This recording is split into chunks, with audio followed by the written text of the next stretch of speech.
मित्रांनो, तुम्हाला माहिती आहे का, अँटिलिया हे जगातील दुसऱ्या क्रमांकाचे सर्वात महागडे घर आहे. मुकेश अंबानी यांनी आपल्या कुटुंबासाठी एक अनोखे, भव्य आणि लक्झरी घर बांधण्याचा निर्णय घेतला. त्यांनी असे एक घर बांधायचे ठरवले जे फक्त वास्तुशास्त्रानुसारच नसेल तर जगातील सर्वात प्रतिष्ठित आणि महागड्या घरांपैकी एक असेल. अँटिलिया हे नाव 15व्या शतकातील स्पॅनिश कथांमधील एका बेटाच्या नावावरून देण्यात आले आहे. अँटिलिया मुंबईच्या दक्षिण भागात अल्टामाउंट रोड या उच्चभ्रू परिसरात स्थित आहे. हा भाग मुंबईतील सर्वात महागड्या आणि प्रतिष्ठित ठिकाणांपैकी एक मानला जातो. अँटिलियाचे बांधकाम 2006 मध्ये सुरू झाले आणि 2010 मध्ये पूर्ण झाले. त्यामुळे साधारणपणे 4 वर्षे हे काम चालू होते. अँटिलियामध्ये 27 मजले जरी असले तरी ते 60 मजल्यांच्या बरोबर आहेत. अँटिलियाची किंमत अंदाजे 15,000 ते 20,000 कोटी आहे. त्यामुळे हे जगातील सर्वात महागड्या घरांपैकी एक आहे. हे घर जगप्रसिद्ध असून अंबानी कुटुंबासाठी एक आलिशान निवासस्थान आहे.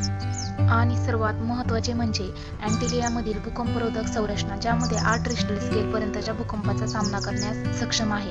जेव्हा सर्वसामान्य संरचनेतील घरे भूकंपाच्या तीव्रतेने उद्ध्वस्त होतील तेव्हा कुठे अँटिलियाला नॉर्मली धक्का जाणवेल. अँटिलियाच्या टेरेसवर 3 हेलिकॉप्टर लँडिंगसाठी हेलिपॅड आहे. या इमारतीत तब्बल 6 मजले केवळ कार पार्किंगसाठी राखीव आहेत. 50 आसन क्षमता असलेली खासगी थिएटर आहे. स्विमिंग पूल आणि स्पा लक्झरी सोयींमध्ये विविध प्रकारचे पूल, स्पा, योगा सेंटर आणि हेल्थ क्लब आहेत.